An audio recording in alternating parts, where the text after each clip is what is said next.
नमस्कार प्यारे बच्चों। आज हम ऋतुराज की कन्यादान कविता का अध्ययन करेंगे। ऋतुराज का जन्म सन 1940 में भरतपुर में हुआ था।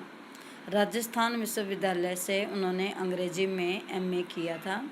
40 वर्षों तक अंग्रेजी साहित्य के अध्यापन के बाद अर्थात पढ़ाने के बाद अब वे सेवानिवृत्ति लेकर जयपुर में रहते हैं।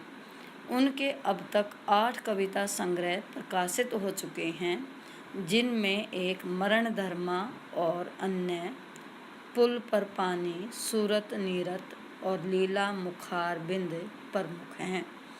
उन्हें सोमदत्त परिमल सम्मान, मीरा पुरस्कार, पहल सम्मान और बिहारी पुरस्कार मिल चुके हैं, अर्थात इन पुरस्कारों से वे नवाजे गए हैं। ये पुरस्कार उन्हें मिले हैं।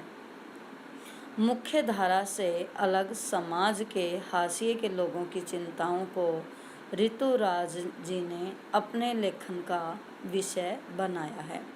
उनकी कविताओं में दैनिक जीवन के अनुभव का यथार्थ है और वे अपने आसपास रोज़मर्रा से घटित होने वाली सामाजिक शोषण और विडंबनाओं पर निगाह डालते हैं। इसी कारण इन्होंने यहाँ कन्यादान कविता रचित की है, जिसमें लड़की की शादी हो गई है, माँ उसकी विदाई कर रही है।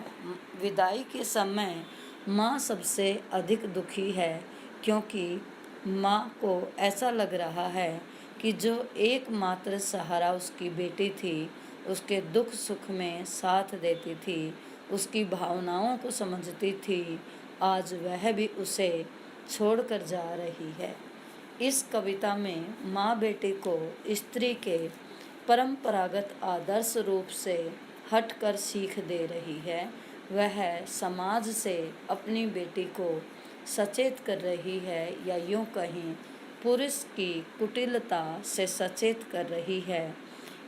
कवि का मानना है कि समाज व्यवस्था द्वारा स्त्रियों के लिए आचरण संबंधी जो प्रतिमान गढ़ लिए जाते हैं, वे आदर्श के मुलम्मे में अर्थात नियमों में बंधन होते हैं, अर्थात उनको बंधन कहा जाता है।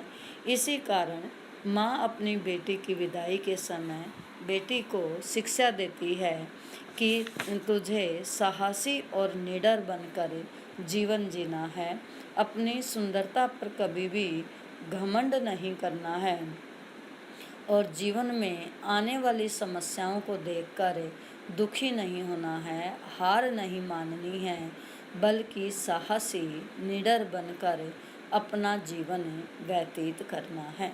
क्योंकि उदाहरण के द्वारा समझाती है कि आग रोटी सेकने के लिए है, जलकर मरने के लिए नहीं, अर्थात अपने जीवन को नष्ट नहीं करना है और वस्त्र और आभूषणों को अपने जीवन के बंधन नहीं बनाना, बल्कि स्वतंत्र होकर अपने विचार के अनुसार अपना जीवन जीना, साहसी और निडर बनकर जीवन जीना है। लड़की तो होना अर्थात लड़कियों के गुणों को तो अपनाना, पर उन गुणों को कभी भी कमजोरी मत बनने देना, क्योंकि कमजोरी बनने से समाज में लड़की का या ससुराल वाले लड़की का शोषण करते हैं, लड़की को दुख झेलने पड़ते हैं।